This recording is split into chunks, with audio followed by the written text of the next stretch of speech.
தீயோடு விளையாடாதே என்பார்கள். ஆனால் வேலையே தீயோடு என்றால் எப்படி?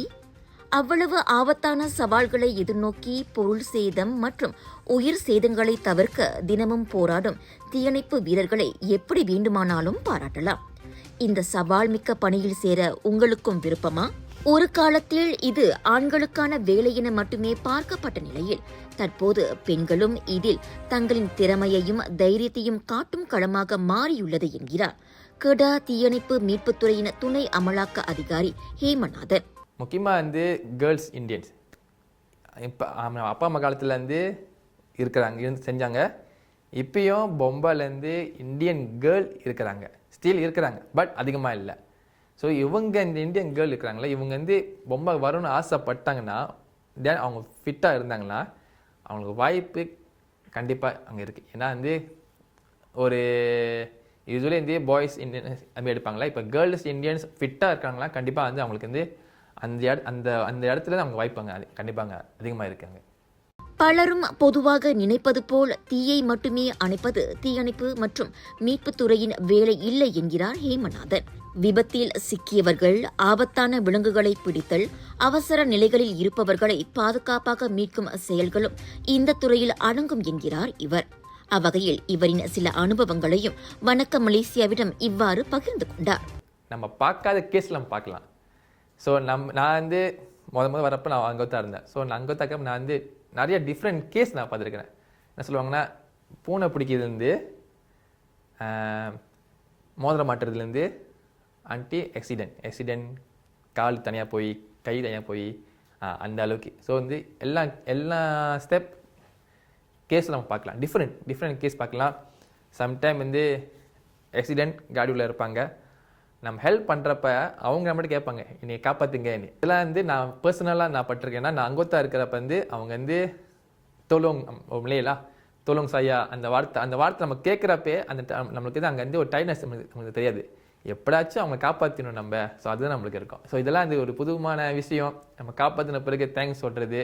ஸோ இதெல்லாம் நம்ம கேட்குறப்ப ஒரு நம்ம வேலை செய்கிறப்ப நம்மளுக்கு அங்கே கஷ்டமாக இருக்கும். நான் அந்த கஷ்டம் அங்கே கண்டிப்பாக தெரியாது நம்மளுக்கு. தீயணைப்பு வீரர்களின் வீரியம், வேகம் மற்றும் கடுமையான வேலைகள் பலரின் உயிர்களை காப்பாற்றுவதற்காக உறுதுணையாக உள்ளன. இருப்பினும் தீயணைப்பு வீரர்களின் மீது அவ்வப்போது சில குற்றச்சாட்டுகள் முன்வைப்பதும் உண்டு. அதில் ஒன்றாக தீயணைப்பு வீரர்கள் சம்பவ இடத்திற்கு தாமதமாக வருவதும் அடங்கும். இதற்கு காரணம் என்னவென்று இவரிடம் கேட்டபோது, எங்களுக்கு கேபிஐ இருக்கு. கேபிஐ சொன்னாங்கன்னா இத்தனை கிலோமீட்டருக்கு இத்தனை நிமிஷத்துக்கு போயிடணும்னு.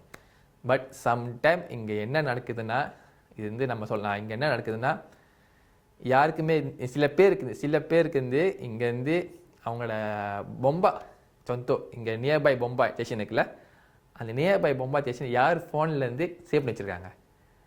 யூஸ்வலி எல்லாமே 999 கால் பண்ணுவாங்க. ஸோ 99 கால் பண்ணுறப்ப அதோட சர்க்குலேஷன் எப்படி போகணும்னா, நேராக HQ போய் அங்கேருந்து அங்கே என்ன கேஸ் பார்ப்பாங்க. சரி அப்படின்னா, ஸோ அங்கேருந்து அங்கே என்ன நெகிரி என்ன டைரா, ஸோ அங்கே கேப் இருக்கப்பாங்க. ஸோ அங்கே டைமிங் அங்கே போய் கடைசியாக எங்களுக்கு வர்றப்ப அதுலேயே ஒரு பெரிய சர்க்கிள் முடிஞ்சிச்சு. அதுக்கப்புறம் நாங்கள் கேஸை எடுத்து நான் இங்கேருந்து அங்கே போகிறதுக்கு அந்த இடத்துக்கு லெஸ்ஸேலாம் ஒரு 10 கிலோமீட்டர் வச்சுப்போம். 10 கிலோமீட்டருக்கு நாங்கள் போகிறதுக்குள்ளே அங்கே ஒரு டிராஃபிக் ஜாம் இருக்குது. ஸோ இதெல்லாம் தாண்டி போகிறதுக்கு 10 நேரம் போயிடுது. ஸோ இது நான் என்ன சொல்ல வரேன்னா, முடிஞ்ச வரைக்கும் உங்களோட அருகில் உள்ள பொம்பா ஸ்டேஷன் கண்டிப்பாக இருக்கும், எல்லா பொருளும் இருக்கும்.